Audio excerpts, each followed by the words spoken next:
Hai semua, Assalamualaikum. Kembali lagi dengan aku Rivel de la Vega. Oke guys, di video kali ini aku akan bagikan resep cara membuat Korean cheese garlic bread yang akhir-akhir ini lagi viral di sosial media.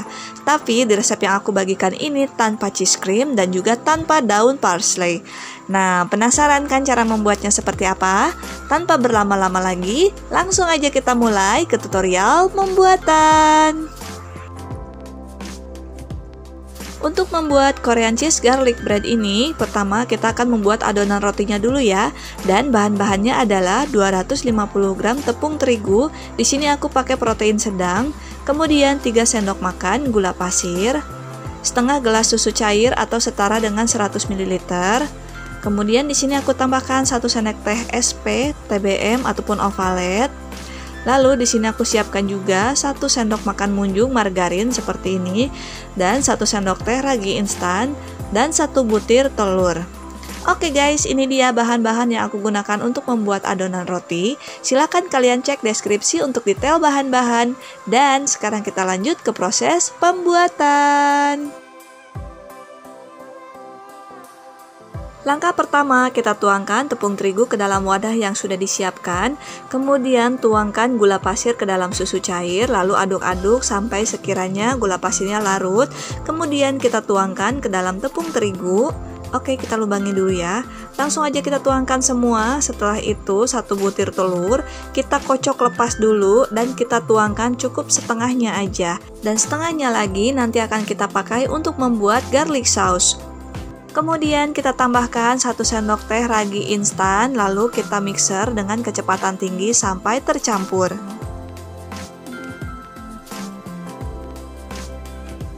Oke, kurang lebih adonannya sudah tercampur seperti ini. Langsung aja kita tambahkan margarin dan 1 sendok teh SP, boleh diganti TBM ataupun ovalet.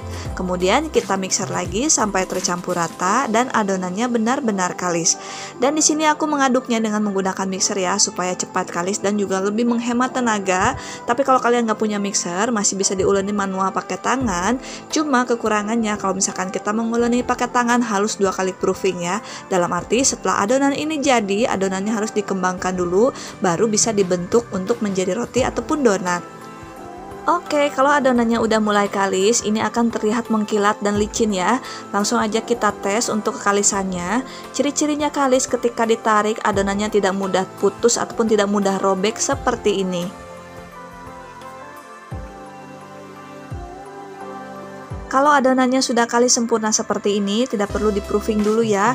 Langsung aja satu adonan ini kita bagi menjadi 20 bagian.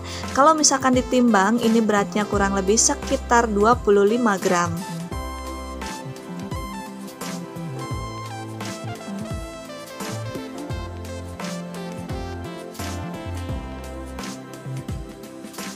Setelah itu, masing-masing potongan adonan kita padatkan sampai benar-benar tidak ada gelembung. Lalu kita bulat-bulat dengan cara seperti ini sampai permukaannya mulus. Setelah itu, kita simpan di atas loyang. Lalu kita proofing selama kurang lebih 15 sampai dengan 60 menit. Itu pun tergantung suhu ruangan, bisa cepat atau bisa lambat. Yang jelas ini kita proofing sampai mengembang 2 kali lipat. Oke, setelah di-proofing hasilnya seperti ini ya, sudah mengembang 2 kali lipat. Kalau sudah mengembang seperti ini, langsung aja kita panggang dalam oven yang sudah dipanaskan terlebih dahulu. Kita panggang dengan suhu 150 derajat Celcius. Gunakan api atas dan bawah dan timer selama kurang lebih 20 menit. Kalau misalkan kalian mau pakai oven tangkring juga bisa banget. Silahkan dipanggang dengan menggunakan api sedang, simpan di rak bagian paling atas, lubang ovennya ditutup dan panggang selama kurang lebih 20 menit.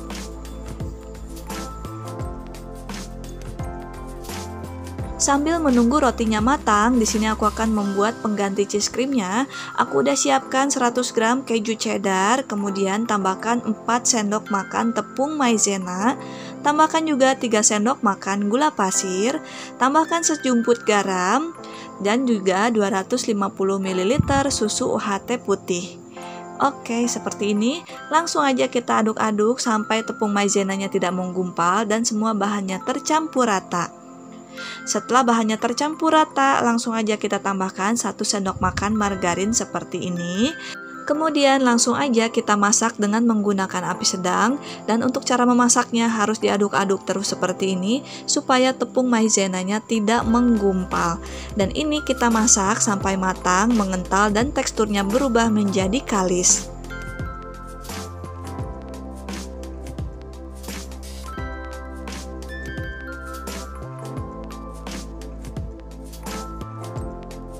Oke, kalau udah mulai mengental seperti ini, mengaduknya halus lebih cepat lagi supaya tidak menggumpal sebagian dan supaya lebih tercampur rata dan kalis. Nah, untuk hasilnya seperti ini ya, kurang lebihnya.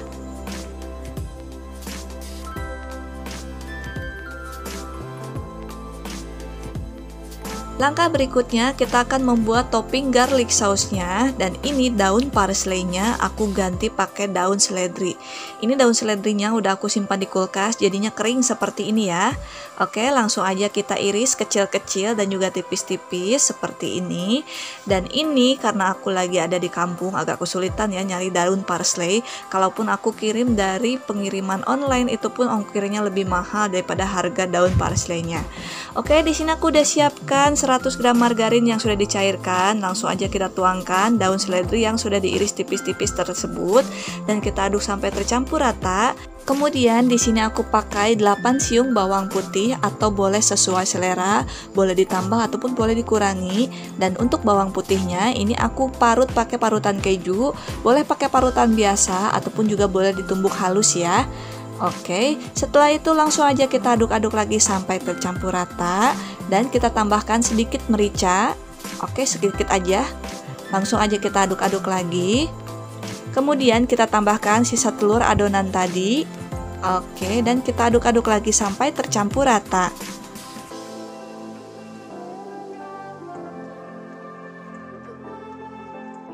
Dan yang terakhir kita tambahkan 2 sendok makan susu kental manis atau setara dengan setengah sachet.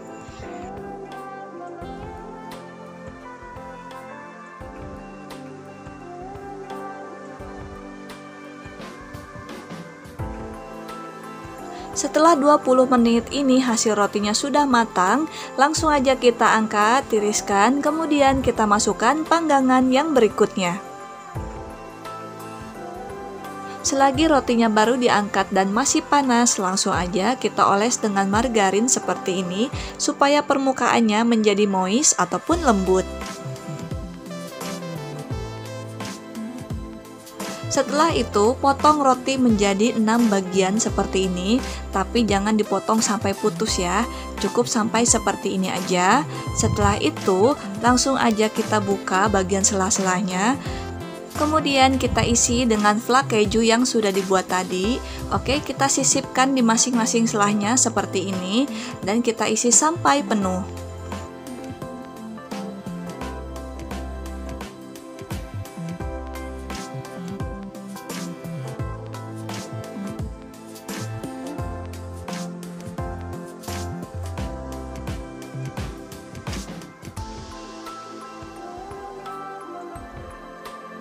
Setelah itu, supaya hasilnya lebih bagus dan gak berantakan, flak kejunya bisa kita rapihkan dengan menggunakan sendok seperti ini.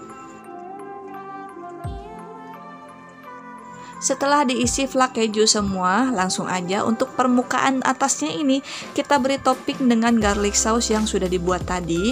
Untuk resep aslinya sih biasanya rotinya ini dicelupin semua ke adonan saus tadi ya. Cuman kalau menurut aku sih itu lebih boros dan juga lebih belepotan. Jadi di sini aku oles-oles aja seperti ini ya.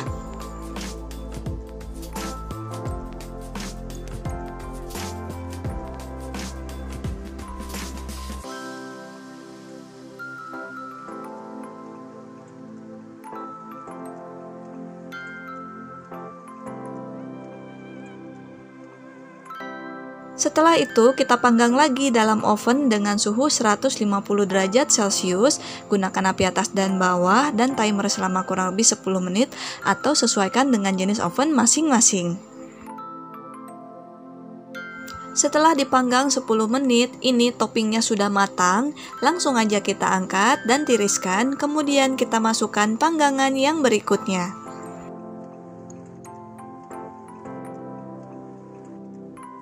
Dan sekarang saatnya review Korean cheese garlic bread yang aku buat.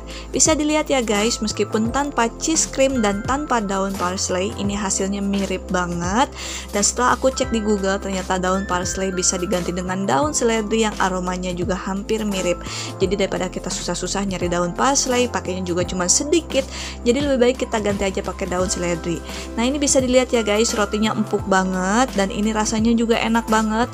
Flak kejunya nggak kalah nampol dengan cheese cream, oke. Dan satu resep yang aku bagikan ini takaran 250 gram tepung terigu jadi 20 potong Korean cheese garlic bread. Lumayan banyak ya guys, ini juga bisa dijual dengan harga 5 ribuan. Dan silahkan kalian sesuaikan sendiri untuk harga jual dengan harga bahan baku di daerah setempat. Sedangkan untuk masa ketahanannya, karena roti ini pakai flak keju, jadi cuma tahan 1 hari aja di suhu ruangan, 2 sampai dengan 3 hari di kulkas. Tapi biasanya sih kalau di kulkas nanti rotinya bisa keras ya. Oke guys, semoga video ini bermanfaat. Kalau kalian suka dengan video aku, jangan lupa like, comment, and share ke teman-teman kalian supaya makin banyak orang yang terbantu dengan video yang aku bagikan ini. Sampai jumpa lagi di video berikutnya. Terima kasih, selamat mencoba, dan assalamualaikum semua.